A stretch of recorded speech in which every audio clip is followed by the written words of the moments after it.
Salut les amis, j'espère que vous allez bien. Alors ça fait un petit moment que je pensais à faire ce type de contenu. En soi, depuis un moment, en fait, moi j'utilise cette montre pour plonger. Vous avez dû la voir sur les vidéos. Mais c'est vraiment une montre super basique, hein. C'est une montre que j'ai payé à peine 15 balles chez Decathlon, histoire d'avoir quand je suis à l'eau. Mais c'est une montre qui ne fait pas plus que ça, à part chronomètre. Mais bon, ça, ça n'a pas vraiment d'utilité, sauf pour faire des entraînements statiques à la maison. Mais le chronomètre, en tout cas dans l'eau, ne me sert pas, parce que pour la chasse au mailles, il n'y a pas vraiment d'utilité. Donc, depuis un petit moment, en fait, je suis dans l'optique de prendre une montre de chasse, en tout cas une montre de plongée, histoire d'avoir plus d'informations, que ce soit la profondeur. Et moi, ce qui était important pour moi dans mes critères de recherche, c'était d'avoir une montre avec laquelle je peux avoir également le temps de récupération en surface, chose très importante car beaucoup de personnes ont des accidents à cause du temps de récupération qui n'est pas respecté. Et c'est vrai que moi, c'est quelque chose que je crains en soi. J'ai pas envie de me choper un accident à cause de ça. Et du coup, ouais, je m'étais mis à chercher énormément. Et dernièrement, avec les offres pardon, pour le Black Friday et tout, j'ai trouvé une petite affaire sympa. Et donc, j'ai trouvé cette montre, pas trop chère. Et je vais vous la présenter dans quelques instants. On fait l'unboxing ensemble. On se retrouve donc pour l'unboxing. Donc, petite présentation quand même rapide avant. Donc, Chrissy Nepto, donc une montre qui est vraiment dédiée à la chasse sous-marine et à l'apnée. Donc, c'est une montre. On va quand même ouvrir la petite boîte avant. Elle est pas mal, franchement, joli, beau design, j'aime bien. Franchement, donc là on a quelques petites infos quand même, donc une batterie qui est à longue durée. Alors ça, c'est une fonctionnalité qui est quand même pas mal. Donc pour ceux qui plongent profond, donc on va dire à plus de 25 mètres, à partir de 25 mètres et 30 mètres. Donc la fonction Blue Shift, en fait, c'est une fonction de ce que j'ai vu sur le net qui permet d'éviter en fait les œdèmes pulmonaires et l'explosion en fait de certains petits vaisseaux dans les poumons. Donc c'est un paramètre qui peut être pas mal pour les personnes qui vont dans des grandes profondeurs, pardon. Alors écran à fort contraste, donc bon, on le verra. Bon, après fonction classique, hein, double fuseau horaire, mode alarme, bon ça c'est quelque chose de basique la plupart du temps sur les petites montres électroniques. Est-ce qu'on a d'autres infos pour la 2 ans de garantie? Bon, ça, c'est pas le plus important. Que dire de plus? Donc, franchement, une montre qui, je pense, sera pas mal. Bon, les petites infos, on va passer. Donc, pour vous la faire courte, donc, cette montre a un boîtier de 48 mm avec un écran qui, sans dire de bêtises, je crois, et alors 48 et là 35, il me semble, je dis pas de bêtises. Donc comme je vous disais, donc double fuseau horaire, fonctionnalité réveil. Alors au niveau des unités, on peut choisir métrique ou impérial. Bon, ça c'est en fonction de la région dans laquelle on va se trouver. En tout cas, franchement, un bracelet qui est assez grand, donc je pense que par rapport à celui-là, on est sur un écran qui est un peu plus grand, hein. Quand on regarde, ça va. Ça va. Donc je vais la mettre en fonction dans quelques instants. Mais en tout cas, c'était histoire de vous la présenter. Donc boucle en inox. Les boutons ici aussi sont en acier inoxydable. Donc ça c'est très intéressant, comme ça il n'y aura pas de bruit. Et la facilité aussi avec cette montre, contrairement à d'autres, c'est que là, je crois que l'utilisateur peut lui-même remplacer la batterie sans grande difficulté.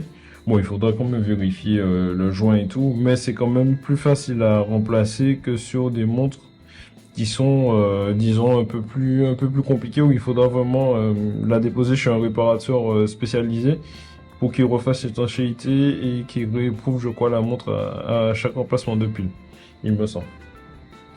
Donc voilà, en tout cas le plus important c'est ça, donc la batterie à longue durée. Il me semble qu'il y a un mode aussi veille, si je ne m'abuse, sur cette montre. Ah oui, autre fonctionnalité qui m'avait plu aussi lorsque j'ai vu les vidéos. Certaines personnes ne pensent pas forcément à s'hydrater lorsqu'ils vont chasser. L'avantage de cette montre, c'est qu'on peut avoir une fonctionnalité en fait supplémentaire avec un mode hydratation. Donc on programme directement sur la montre, hein. Il y a un mode sur lequel on peut programmer l'intervalle à laquelle on veut que la montre nous rappelle qu'il faudrait qu'on s'hydrate, donc que ce soit du jus, de l'eau, peu importe. Mais au moins, histoire de rester hydraté, parce qu'on se dépense énormément, que ce soit par la nage ou par nos plongées. Donc, on va procéder ensemble à la mise sous tension de la montre. Voilà, donc là, elle va démarrer tranquillement. Donc, visiblement, ici, ça nous propose, donc si on veut choisir le mode 24 heures ou 12 heures, alarme off. Pour le moment, je vais laisser en off. Donc, time, maintenant, on va... Ben, là, il est actuellement 23h50 pour moi. Donc, on va paramétrer. Hein. Ah ben, alors, voir si ça fait directement dans le sens pour aller plus vite. 23, voilà.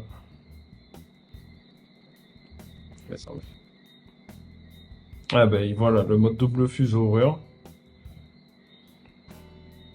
Voilà, 2024 ça c'est bon. Par contre, pour la date ça serait bien de la changer. Donc, bon.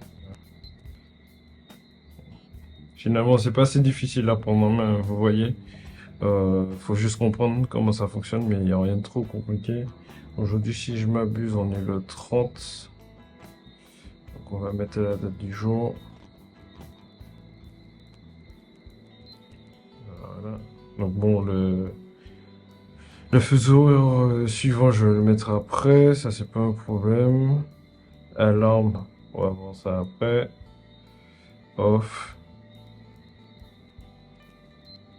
Alors, donc, mode H24, ça c'est fait, c'est fait. Voilà, donc ici, on se retrouve, voilà, donc sur les différents modes. Donc, mode chronomètre, bon ça, pour le moment j'en ai pas besoin, ça c'est vraiment plus pour quand je vais faire de l'entraînement à la maison, je pense. Ensuite, mode timer, donc bon, bah, ça c'est pour avoir un petit compte à rebours. Donc si par exemple on est en train de ventiler, on est en train de se préparer à une descente, on peut mettre ce mode là, donc histoire d'avoir un petit compte à rebours avant de se lancer à l'eau, avant d'entamer sa descente du moins.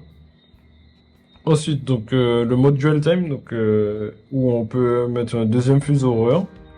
Ensuite, mode S, ça ben, c'est le mode pour, je crois que c'est le mode où on peut paramétrer tout ce qui est les paramètres en tout cas au niveau de la profondeur, je crois, pour avoir des alarmes. Log, donc pour le moment 0 parce que ben, je n'ai pas encore fait de plongée avec la montre, donc ça met 0 parce qu'il n'y a pas encore eu de plongée. Ensuite, Dive S, il me semble que, comme je vous disais, c'est là où on peut paramétrer. Ouais, voilà, c'est ça. C'est le mode où on peut tout paramétrer. Donc ici, donc profondeur maximale en mètres. Ici, ça donne le temps durant lequel on était dans l'eau. Ici, ça met la profondeur au moment de la descente et le temps de la dernière apnée, en tout cas de l'apnée en cours. Donc voilà, je vais paramétrer tout ça de mon côté et peut-être par la suite, il se peut que je fasse une vidéo.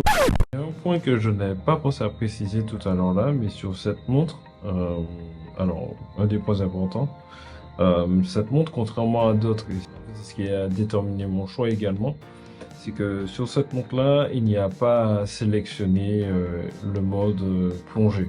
C'est-à-dire qu'elle est automatiquement en mode plongée. Donc on a la possibilité par contre de désactiver. Donc supposons qu'on va à la plage ou on va à la piscine.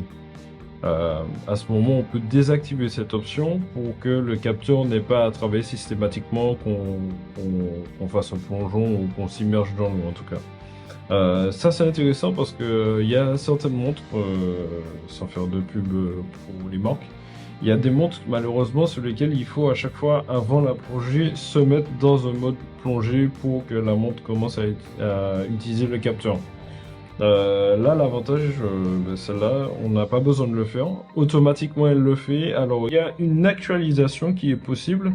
On peut choisir la fréquence à laquelle la montre va actualiser. Donc, soit tous les demi-secondes, toutes les secondes ou toutes les 2 secondes, je crois.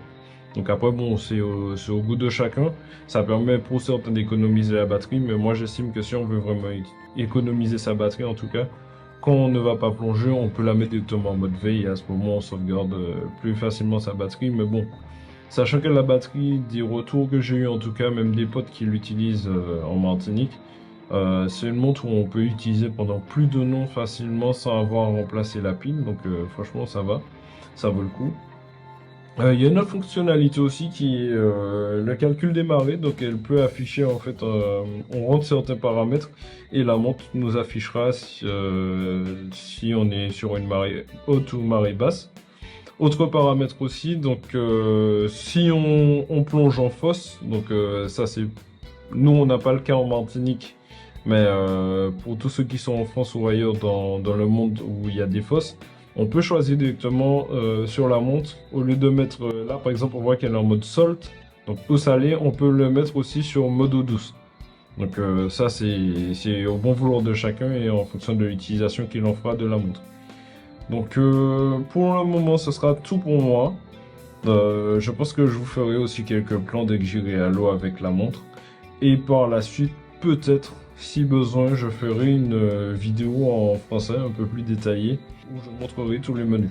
Mais bon, avant, puisque il me semble également que sur le site de Crissi, on trouve le manuel complet en français. Donc je verrai déjà dans un premier temps si le manuel est assez fourni. S'il est assez fourni, je pense que je le mettrai directement en lien en description de la vidéo. Mais sinon, ben, si je vois que c'est pas suffisamment complet, je ferai une vidéo totale en français où j'expliquerai tous les menus. Voilà, voilà. Portez-vous bien, à bientôt.